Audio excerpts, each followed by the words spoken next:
నమస్తే. నేను మీ కుమారస్వామిని మాట్లాడుతున్నాను. ఈరోజు 2025 జనవరి 26వ తారీఖు నాడు కేంద్ర ప్రభుత్వం ప్రకటించినటువంటి పద్మ భూషణ్ లేదా పద్మశ్రీ, పద్మవిభూషణ్ అవార్డులను ప్రకటించడం జరిగింది.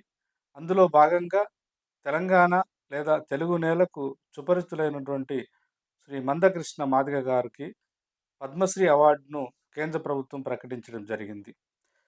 ఈ కేటగిరీలో అంటే సామాజిక ఉద్యమాలను నడపడంలో కొత్త ఒరవడిని సృష్టించిన దానికి గాను వారి యొక్క సామాజిక ఉద్యమాల నిర్వహణకు గాను గుర్తింపుగా మందకృష్ణ మాదిగ గారికి పద్మశ్రీ అవార్డును ప్రకటిస్తున్నట్టు కేంద్ర ప్రభుత్వము ప్రకటించింది. అయితే మందకృష్ణ మాదిగ గారు ఎవరు?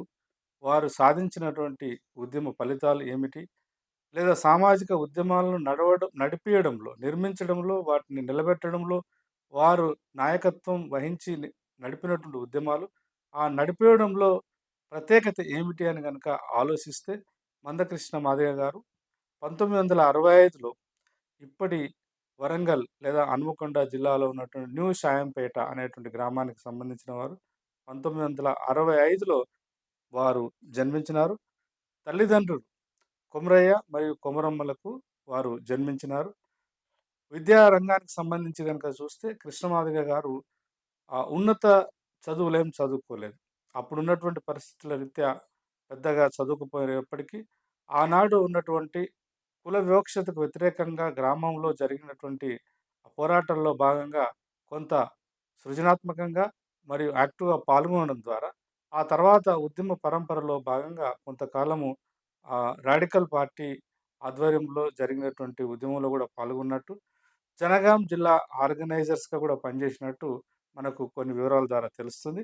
అయితే ఆ తదనంతరం 1985లో కారంచేడులో దళితుల మీద కమ్మలో ఊతకోత కోచినప్పుడు, కారంచేడు దాడి జరిగిన తర్వాత అక్కడ నిర్మాణం అయితున్నటువంటి ప్రత్యామ్నాయ లేదా స్వతంత్రమైన దళిత ఉద్యమంలో భాగంగా అక్కడ కొంతకాలం పనిజేసినారు. ఆ క్రమంలోనే శివసాగర్ గారితోని సాన్నిహిత్యం ఏర్పడి, కారంచేడు, చుండూరు ఈ ఉద్యమాల్లో భాగంగా దళిత మహాసభలో గూడా కొంతకాలం వారు క్రియాశీలకంగా పనిజేసినారు. ఆ ఉద్యమ పరంపరలో భాగంగానే 1994 జూలై 7వ తారీఖు నాడు ఈదుమూడు గ్రామం ప్రకాశం జిల్లాలో ఎంఆర్‌పీఎస్ మాదిగ రిజర్వేషన్ పోరాట సమితి అనేటువంటి ఉద్యమ సంస్థను గూడా నెలకొల్పినారు.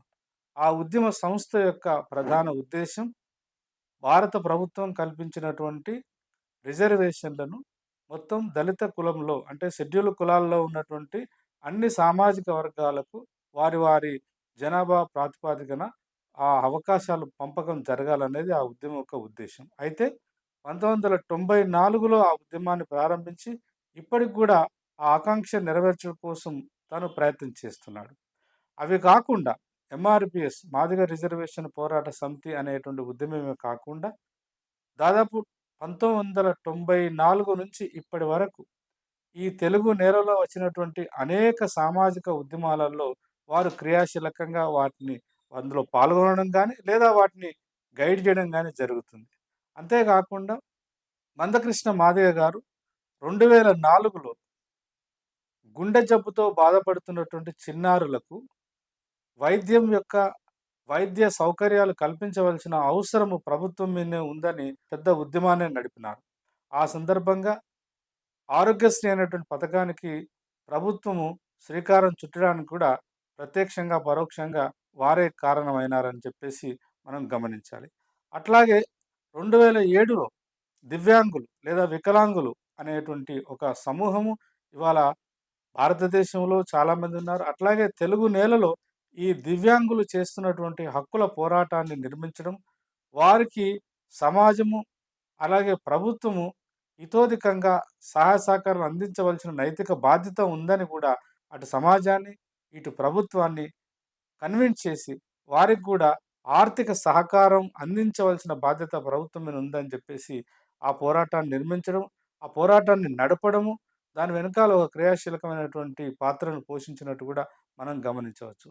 అదే కాలంలో ఉమ్మడి కుటుంబ వ్యవస్థ అంతా కూడా మెల్లమెల్లగా క్రమేణా తగ్గిపోయి, తల్లిదండ్రులను కూడా పట్టించుకోలేనటువంటి ఒక అమానవీయ సంస్కృతి ప్రపంచవ్యాప్తంగా, దేశవ్యాప్తంగా పెరుగుతున్న క్రమంలో ముసలి వాళ్ళయిన తర్వాత, వృద్ధులైన తర్వాత వాళ్ళ ఆలనా పాలన చూసుకోవడంలో కుటుంబ సభ్యులు ఒక రకమైనటువంటి నిర్లక్ష్యానికి గురి చేస్తున్నప్పుడు కూడా, ఆ సమస్యను కూడా మళ్ళీ ఒక ఉద్యమంగా మార్చి, ఇవాళ ప్రభుత్వాలు, అటు కేంద్ర ప్రభుత్వం గాని, ఇటు రాష్ట్ర ప్రభుత్వాలు గాని, వృద్ధులకు సంబంధించిన ఆర్థిక సహాయం, వృద్ధాప్య పింఛను అనేటువంటి కార్యక్రమాన్ని ప్రభుత్వాలు చేపట్టినప్పటికీ, శ్రీకారం చుట్టినప్పటికీ, దాని వెనకాల ఒక ఉద్యమ నిర్మాణం చేయడంలో కృష్ణమాదిగ ప్రత్యక్షంగా పాల్గొన్నట్టు మనం గమనించవచ్చు.